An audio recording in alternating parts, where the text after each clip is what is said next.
Welcome to the Knuckleheads of Liberty. We're talking about The View, one of our old standbys, and it's Joy Behar. And they were recently on the show, and they had a guest host, Lindsay Granger, and that's her right over here. And she was talking to her panelists about how, hey, some of these AR-15s are used for self-defense. And she was giving an example of a black man that she knew of who had assembled his own AR-15 and was using that for home defense. And Joy Behar's immediate response to that was, here's the thing.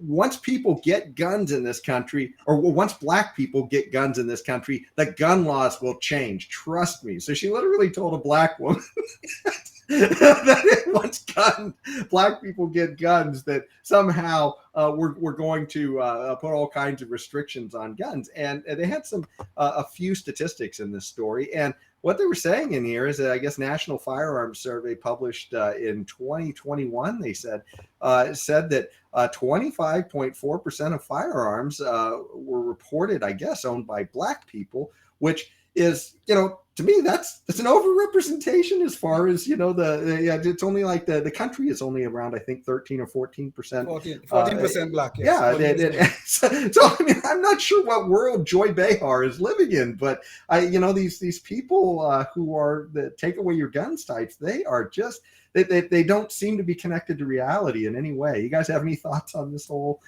Joy Behar? I am not one to look under every rock to find a racist, okay?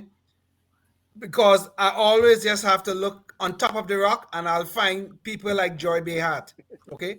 Joy Behar is nothing but a racist idiot, I should say, who thinks that we black people can't think for ourselves, we can't defend ourselves, we can't do anything. The only thing we know to do is to vote for the Democratic Party and just say, yes, massa, we are very happy with the nonsense that you've been providing for the last 50 years. This is the kind of racism that is coming from people of the left, like Joy Behar. Yeah. Well, gun control is racism. Yeah, it is. So it started during the Jim Crow period anyway, to stop blacks from owning guns and being able to defend themselves. Yeah. And that might be what Joy is mistakenly referring to. I mean, she's correct in the sense that gun control started with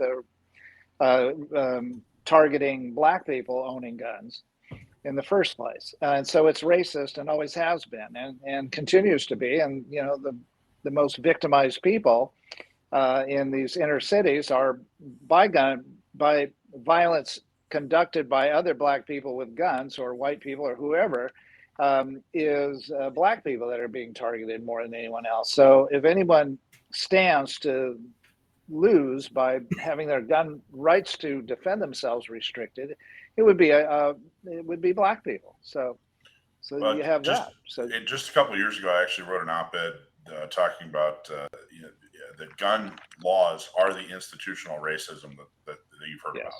Yes.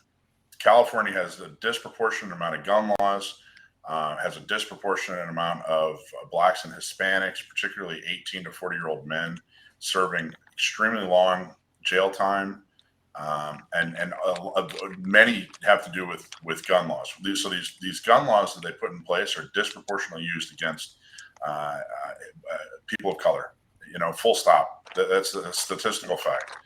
And I don't think it's a coincidence, and it certainly isn't doing. And what I'm told is it's not doing anything good for their community. So at the very least, they should be. And it's important, real quick. The folks that are making these gun laws respond to the idea of institutional racism. That's kind of their language. If you tell them, hey, it's in the Constitution, and that's why it's important, they don't care. Well, let's just change the Constitution then. That doesn't resonate with them. But when you do talk about, speak their language. Don't tell them why it's important to you. Tell them why, speak to them in a language they can understand. Hey, this is what's important to you, and therefore, this is why you should care about this. I don't like Joy Behar. She's kind of an idiot. But it's a really good idea to find out what does the other person care about, and then speak to them in that language. I'll use that approach. You look at Chicago right now, or look at any other major city, Where you see black people killing black people in grotesque numbers. Nobody's outraged about that, right? Nobody's outraged about that. But Joy Behar is going to tell us if black people ever get guns to defend themselves, then we'll have the image of the scary black man. So we got to be afraid of that. So then we have to change the laws to make sure the scary black man don't emerge. That is what she's talking about. Well, that's our knucklehead fact check for The View and Joy Behar this week. Life, liberty, and the pursuit of happiness, always.